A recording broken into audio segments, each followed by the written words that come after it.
Hello friends and welcome to English literature feed India.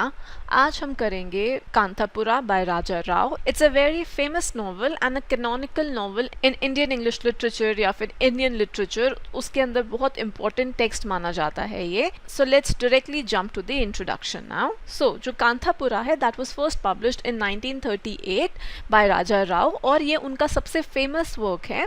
It's also notable because ये राजा राव का debut novel था and he wrote this when he was only 21 years old। And जो novel है that is set during the early days, जो Indian independence के लिए struggle था, it is set during that.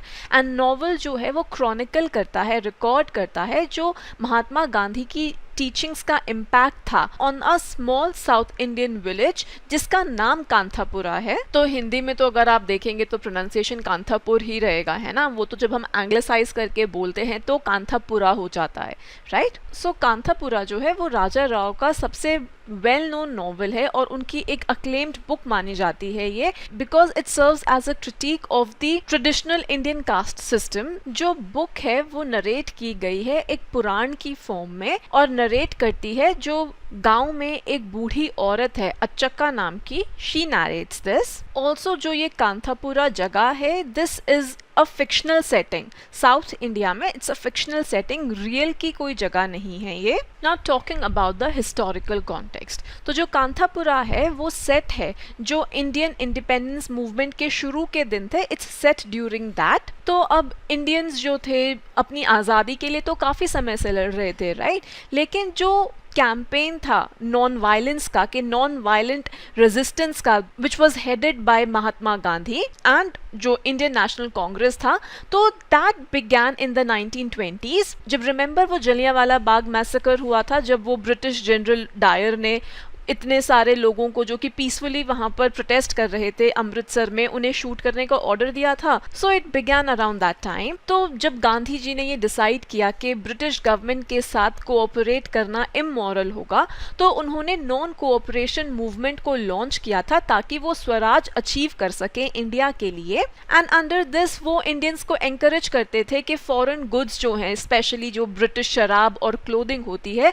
उसको ना यूज करें और जो उनकी ब्रिटिश स्कूल्स और गवर्नमेंट जॉब्स हैं वहां से रिजाइन कर दें और ब्रिटिश के लिए वर्ल्ड वॉर 2 में ना लड़ें वो लोग, because Indians fought for the British, because India was a colony of the British, right. तो the Indians had fought for the British in the World War. So Gandhi ji was of the opinion, he said that Indians should refuse to cooperate with the British government, with the British by all these methods। और जो गांधी जी थे उन्होंने 2 साल jail में भी गुजारे थे और काफी सारी भूख हड़तालों पर भी वो गए थे। And also remember the famous Dandi march, है ना, जब वो ब्रिटिशर्स ने टैक्स लगा दिया था सॉल्ट पर, तो वो पैदल चलकर गए थे 400 kilometre to the ocean and he made his own salt. इस इंडिपेंडेंस मूवमेंट में उन्होंने औरतों को भी एक बहुत इंपॉर्टेंट रोल दिया था। अल्टीमेटली ऑल्दो जो ब्रिटिश थे उन्होंने तकरीबन 1 लाख इंडियंस को पॉलिटिकल ग्राउंड पर जेल में डाला था, पर जो गांधी जी की डिमांड्स थी इंडिपेंडेंस के लिए in the 1940s, remember that Quit India Movement, तो they ultimately succeeded in 1947 because we all know that India became an independent nation in 1947 and we all know कि Gandhi ji was assassinated shortly after independence in 1948। तो जो ये novel है कांतापुरा, ये deal करता है जो ये गांधीयन फ्रीडम स्ट्रगल था ना, इसका जो इम्पैक्ट था on this remote south Indian village of Kanthapura. और कांतापुरा में जो कुछ भी हो रहा था ना, that was something that was happening all over India in those years. तो नॉवल के अंदर गांधी जी जो हैं वो कोई उनकी पर्सनल अपीयरेंस नहीं आती, that he does not make an appearance in the novel, पर वो कॉन्स्टेंटली बैकग्राउंड में प्रेजेंट हैं। और नॉवल में कई बार रेफरेंसेस आते हैं to the important events of the day, जैसे कि again I told you, right, Dandi march था and when he broke the salt law. तो of course for a better understanding of the novel important है कि आपको उस टाइम का जो पॉलिटिकल और सोशल इवेंट्स थे which were connected to the Indian freedom struggle वो मालूम होने चाहिए। And now we start with the summary. जो कांतापुरा है, like I have already said, it's set in the fictional village in South India and it tells you how that village was affected by the rise of Gandhism in the 1930s। जो novel है it is narrated by Achakka and Achakka is an old ब्राह्मण woman of the village जिसको बहुत बहुत deeply इंसाइक्लोपीडिक knowledge है सबके बारे में, अपने गांव में सबके बारे में, जो वो स्टोरी बताती है that follows the non linear style of a स्थल पुराण। स्थल पुराण होती है the traditional legendary history of a village, और उसके लोगों के बारे में और उसके भगवानों के बारे में। तो अच्छक्का अपनी कहानी जब बताना शुरू करती हैं, शी टेल सबसे पहले कांथापुरा को वो लोकेट करती हैं। और लोकेशन क्या है कांथापुरा जो गांव है उसकी, कि वो वेस्टर्न घाट्स के जो माउंटेन रेंज है इन साउथ वेस्ट इंडिया, वहां पर कहीं पर वो लोकेटेड है। तो माना जाता है कि ये जो गांव है यहाँ की एक देवी है, देवी केंचम्मा, एंड वो इस गांव की रक्षा करती है। तो जो अच्छक्का है वो जितने भी गांव के अलग अलग रेजिडेंट्स हैं, अलग अलग कास्ट के, उन सबको इंट्रोड्यूस करती है। शी टॉक्स अबाउट मूर्ति जो कि हमारे नॉवल का प्रोटैगनिस्ट है। Then she talks about the potters and the weavers and finally the pariahs. Pariahs यानी कि the socially outcast, people belonging to the low caste. अब एक दिन क्या होता है कि जो मूर्ति है उसको एक शिवलिंग मिलता है अहक्का के बैकयार्ड में, और जो ब्राह्मण्स होते हैं वो प्रेयर्स करना शुरू कर देते हैं। उसके बाद जो मूर्ति है वो सबसे पैसे इकट्ठा करना शुरू करता है to have a man perform his religious discourse Mahatma Gandhi के प्रॉमिस के बारे में। और प्रॉमिस क्या था कि वो इंडिया को बचाएंगे फ्रॉम फॉरेन डोमिनेशन। तो इससे गांव में commotion is created because specially जो मूर्ति है वो लोगों को कन्वर्ट करना शुरू करता है to Gandhi's cause. And then एक मुस्लिम पुलिसमैन जिसका नाम बड़े खान है वो टाउन में आता है, पर उसको वहां रहने की जगह नहीं मिल पाती, तो इसलिए वो पास ही में एक स्केफिंगटन कॉफी एस्टेट है वहाँ चला जाता है, जहाँ पर जो प्रिसाइडिंग साहिब हैं वो उसको एक हट ऑफर करते हैं अमंग द वर्कर्स। अब मीनवाइल जो मूर्ति है वो काफ़ी सारे गांव वालों को ये कन्विंस करता है कि अपनी खुद की जो वूल है उसे स्पिन करें और अपना खुद का खादी कपड़ा वो वीव करें, बिकॉज जो गांधी जी हैं ही बिलीव्स के जो फॉरेन गुड्स हैं उन्होंने इंडिया को गरीब बना दिया है, इम्पोवरिश कर दिया है। एंड वही अगेन नॉन कोऑपरेशन मूवमेंट जो गांधी जी का था उस टाइम पे, remember. Now there is a Brahmin जिसका नाम भट्ट है, और वो ये जो गांधीज्म के आइडल्स हैं he does not like them, he despises them, क्योंकि जो उसका बिजनेस है वो चलता ही ऐसे है कि वो छोटे किसानों को हाई इंटरेस्ट लोन देता है जो कि अपने चावल शहर के लोगों को बेचते हैं। तो ये जो मॉडर्नाइजेशन हो रहा है इंडिया का वो उसके अगेंस्ट रोना पीटना मचाता है जो भट्ट है वो, and he also laments the erosion of the caste system. और वो प्रपोज करता है एक ब्राह्मण पार्टी बनाने का, ताकि जो ये मूर्ति गांधीज्म फैला रहा है ना, ताकि वो उसको फाइट कर सके। And but he also wins the support काफी सारे विलेजर्स का, एंड जिन विलेजर्स का वो सपोर्ट जीतता है ना उसमें मूर्ति की खुद की माँ और उसकी खुद की बीवी चिन्नम्मा वो दोनों भी शामिल हैं। अब गांव में एक काफ़ी वेल्दी विधवा होती है, पैसे वाली विधवा होती है रंगम्मा, एंड मूर्ति को उसका भी सपोर्ट होता है। तो मूर्ति रंगम्मा के घर पर ही पाइल करता है स्पिनिंग व्हील्स को और बुक्स को नॉन वायलेंट रेजिस्टेंस के बारे में। मैसूर में एक पावरफुल स्वामी होता है जो कि प्रॉमिस करता है कि जो भी इस ट्रेडिशनल सिस्टम को पोल्यूट करेगा दूसरे कास्ट के लोगों से इंटरैक्ट करके वो उन्हें समाज से निकाल देगा, बहिष्कृत कर देगा। और जब मूर्ति की मां नरसम्मा को ये पता चलता है कि उसका बेटा सबसे पहला होगा जिसको ऐसा निकाला जाएगा, तो वो बहुत दुखी होती है और वो अपने आप को मूर्ति से एसोसिएट करने से मना कर देती है। पर मूर्ति अपने इरादों से हिलता नहीं है, और जब स्वामी उसकी पूरी फैमिली को एक्सकम्युनिकेट कर देता है, और एक्सकम्युनिकेट क्यों करता है, बिकॉज मूर्ति को देखा जाता है that he was carrying a cops, एक डेड बॉडी वो लेकर जा रहा होता है। तो जो मूर्ति की माँ है शी डाइज, एंड जो मूर्ति है ही मूव्स इनटू रंगम्मा's हाउस। अब जो मूर्ति और उसके सपोर्टर्स होते हैं वो पूरे विलेज में रैलीज वगैरह निकालते हैं प्रोटेस्ट करने के लिए कि जो ये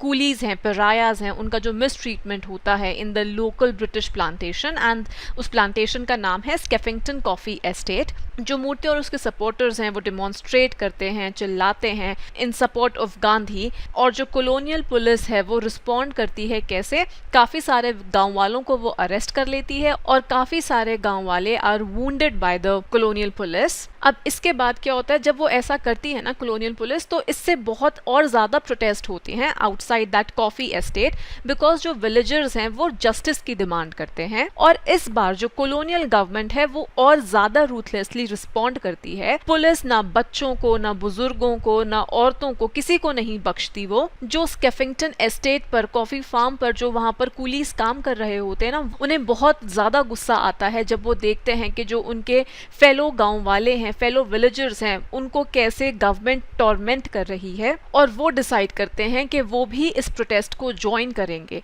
और जो सिचुएशन है वो और ज़्यादा सीरियस होती जाती है।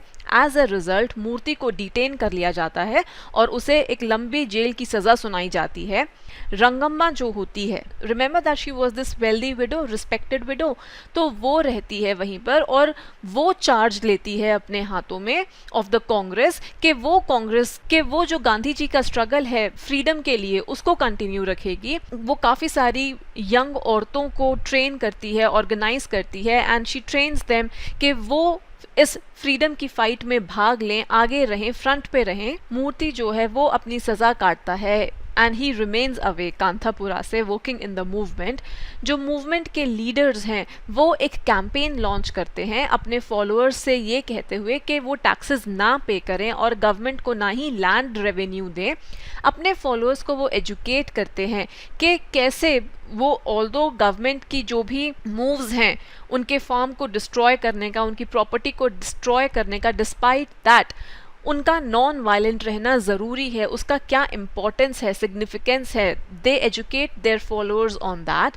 जो गवर्नमेंट है वो रिस्पॉन्ड करती है कैसे, कांथापुरा आकर और जो प्रोटेस्टर्स हैं उनको बहुत बुरी तरीके से मार कर और उनको शूट कर कर, और काफ़ी सारे हज़ारों जो लोग हैं वो घायल हो जाते हैं। जो अचक्का और बाकी औरतें हैं वो ये वंडर करती हैं, वो ये सोचती हैं कि क्या जो ये नॉन वायलेंट रेजिस्टेंस है, क्या वो वाकई में उनका जो लाइवलीहुड है उसे बचा पाएगा। बट सून वही जो पुलिस है वो और भी पहले से ज़्यादा विशियस होती है। पुलिस आती है and it begins to fire against the protesters और काफ़ी सारे लोगों को वो मारती है। एंड इवन वो जो प्रोटेस्टर्स होते हैं, even though they are still being non-violent, they still proclaim their commitment towards non violence. जो औरतें हैं वो गन्ने के खेतों में, शुगर केन की फील्ड्स में वो छुप जाती हैं एंड दे आर वॉचिंग के जो उनके नेबर्स हैं और जो पार्टी मेंबर्स हैं, they watch them getting slaughtered and they start to flee Kanthapura. वो कांथापुरा से भागना शुरू कर देते हैं। नाउ जो कुछ औरतें होती हैं वो गांव में आग लगाकर वहां से निकलना शुरू करती हैं, वहां से चली जाती हैं। जितना दूर हो सकता है कांथापुरा से उतनी दूर वो जाती हैं and they cross the mountains, और जंगल में वो जाती हैं जहां पर जो लोग हैं दे ऑनर देम, क्या बोलकर, एज पिलग्रिम्स ऑफ द महात्मा, और उन्हें एक नया घर मिलता है वहां पर काशीपुर के गांव में। Now remember that the novel has been told in flashback. Remember Achakka आपको नरेट कर रही थी स्टोरी, है ना? तो जो अचक्का है वो एक्सप्लेन करती हैं कि कांथापुरा के डिस्ट्रक्शन के बाद जो विलेजर्स थे, जो गांव वाले थे, वो इधर उधर फैल गए हैं, स्कैटर हो गए हैं and they have moved on with their lives. जो मूर्ति है उसे भी जेल से he has also been released and although he has given up on Gandhi, because जो गांधी जी थे उन्होंने ब्रिटिशर्स के साथ कॉम्प्रोमाइज करना शुरू कर दिया था। रंगम्मा जो है वो अब भी जेल में है और सिर्फ रंगे गौड़ा अकेला वो आदमी है जो वापस कांथापुरा लौटता है और जो अचक्का को बताता है कि जो गांव है उसको बेच दिया गया है बॉम्बे के कुछ लोगों को।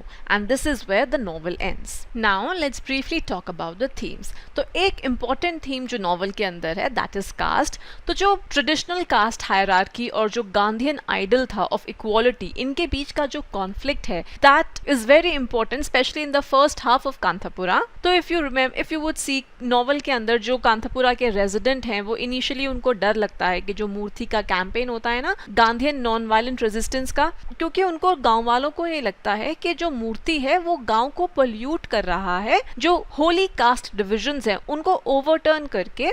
लेकिन अल्टीमेटली वो लोग उस रिबेलियन को ज्वाइन करते हैं जब वो ये देखते हैं कि that rebellion promises to liberate them from what, जो कॉलोनियल गवर्नेंस है and the hierarchies of caste. तो बुक के एंड तक आते आते जो ज़्यादातर कांथापुरा के लोग हैं उन्होंने अपने जो ट्रेडिशनल बिलीव्स थे कास्ट सिस्टम में, they have abandon that and they have abandon their belief not just in the caste system, लेकिन ऑल्सो जो टाउन की लोकल गॉडेस है केंचम्मा, उसमें भी they have abandon their belief. Instead वो गांधी और मूर्ति को दे बिगिन वर्शिपिंग। तो ये जो रेडिकल शिफ्ट है ये डेमोन्स्ट्रेट करता है कि कैसे जो शेयर्ड रिलीजियस बिलीव्स होते हैं वो इन सोशल हायरार्कीज को परपेचुएट करते हैं, बट ऑल्सो कि कैसे एक मूवमेंट इक्वालिटी और डेमोक्रेसी के लिए उसी सेम टैक्टिक को यूज कर सकती है to strike back at that hierarchy. तो बुक की शुरुआत में जो ट्रेडिशनल कास्ट डिविजन्स हैं वो कांथापुरा के गांव में दे आर परवेजिव, और जो ये कास्ट सिस्टम है वो ज्यादातर गांव की पॉपुलेशन को ऑप्रेस करता है। और ये जो कास्ट सिस्टम है it helps those in power, जैसे कि ब्राह्मण्स हैं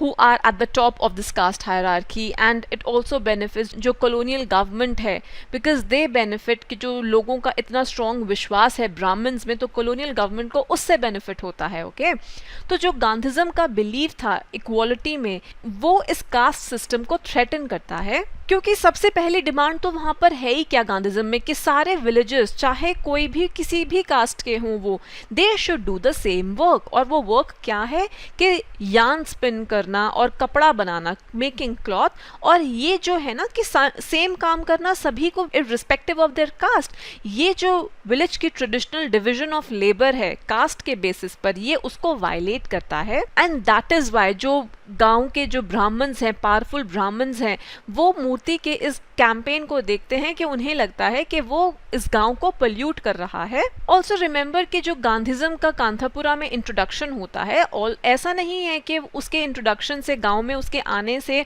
जो ब्राह्मण की कास्ट की जो पावर थी वो बिल्कुल ही खत्म हो गई है, ऐसा नहीं है। जब गांधीज्म आता है ना कांथापुरा में तो of course it does displace caste as a system of belief, और उसको किससे रिप्लेस करते हैं वो with the reverence for the Mahatma and also with the belief कि भगवान के आगे सब बराबर होते हैं। बुक के एंड में जो गांव की औरतें हैं उनका डिसीजन कांथापुरा को जलाने का वो सिंबॉलिकली मार्क करता है जो उनका रिजेक्शन है कास्ट सिस्टम को लेकर।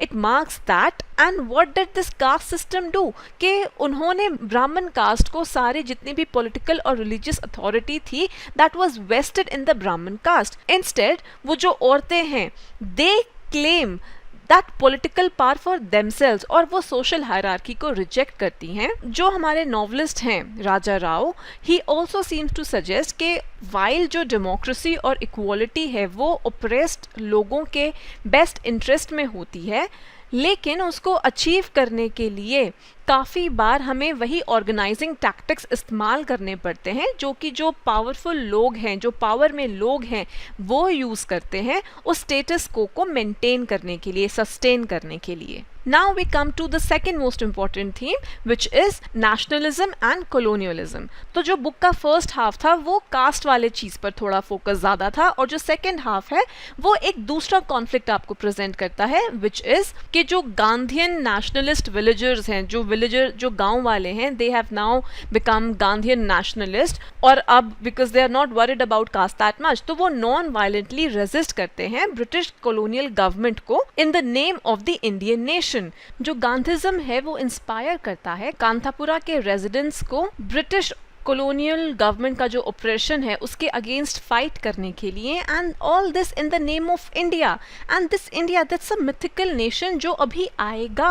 तो जिस इंडिया के लिए ये विलेजेस फाइट करते हैं वो अभी एक इनटैंजिबल सा आइडिया है, अभी वो कोई कॉन्क्रीट पॉलिटिकल ऑल्टरनेटिव नहीं है कॉलोनियलिज्म का। ऑल्सो सी कि जो गांधीयन नेशनलिज्म है ऑल्दो वो कॉलोनियलिज्म को एक चैलेंज पोज करता है, लेकिन वो कॉलोनियल रूल से एलिमेंट्स भी बोरो करता है, और वो कांथापुरा के ऊपर एक एक्सटर्नल कंट्रोल एक्सर्ट करता है which looks similar to colonialism. तो ये जो पैरेलल है गांधीज्म और कॉलोनियलिज्म के बीच का वो डेमोन्स्ट्रेट करता है कि कैसे अगर आपको किसी बहुत बड़ी और ऑप्रेसिव रिजीम को रेजिस्ट करना है तो आपको भी सिमिलर बड़े स्केल पर ही पॉलिटिकल ऑर्गेनाइजेशन कोऑपरेशन चाहिए। और इससे होता क्या है कि जो बिल्कुल लोएस्ट रैंक्स पे होते हैं उनके ऊपर सबसे ज़्यादा बर्डन आता है, जैसे कि कांथापुरा के रेजिडेंट्स के ऊपर। तो जो कॉलोनियल गवर्नमेंट है वो शुरू में विलेजेस को एंकरेज करती है गांधीज्म को अपोज करने के लिए, because they fear being polluted, right. Gandhism जो है वो डर को यूज करता है अलीजेंस जीतने के लिए। तो फॉर एग्जाम्पल जो पटेल रंगेगौड़ा है, रिमेंबर, जो गांव में पावरफुल आदमी है, लैंड होल्डर है, he fears the disapproval of Gandhi as a spiritual guide. और काफी सारे जो विलेजर्स हैं वो बाद में विलेज कांग्रेस को जो मूर्ति सेटअप करता है वो इसको इसलिए ज्वाइन करते हैं क्योंकि उन्हें डर लगता है कि कहीं पटेल रंगेगौड़ा उनसे नाराज ना हो जाए, गुस्सा ना हो जाए। अब ऑल्दो गांव में अपनी खुद की कांग्रेस है, जिनसे उन्हें गांव वालों को ये लगता है कि वो इस नेशनल मूवमेंट में पार्टिसिपेट कर रहे हैं, पर वो कभी भी नेशनल कांग्रेस जो था ऑफ ऑल इंडिया उनसे इंटरैक्ट नहीं करते, एक्सेप्ट जब वो रिसीव करते हैं ऑर्डर्स फ्रॉम द सिटी। तो ये जो उनका रिलेशनशिप है, this is completely one sided. तो जस्ट एज जो कांथापुरा के रेजिडेंट्स हैं वो कॉलोनियल स्टेट के लिए नेमलेस पेजेंट्स और लेबरर्स हैं, वो इस गांधीयन मूवमेंट के अंदर भी नेमलेस पेजेंट्स और लेबरर्स ही रहते हैं। And this Gandhian movement that never truly acknowledges their sacrifices.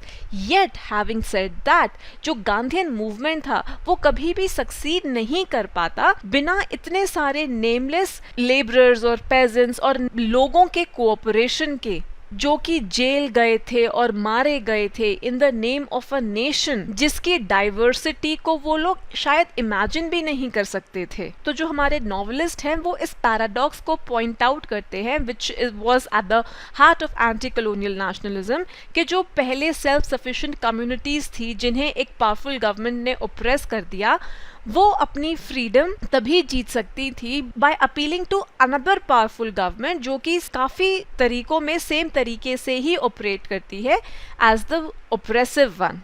And with this we come to the end of today's video. I hope you like it, and in case you do, then do not forget to like, comment and subscribe. Thank you so much.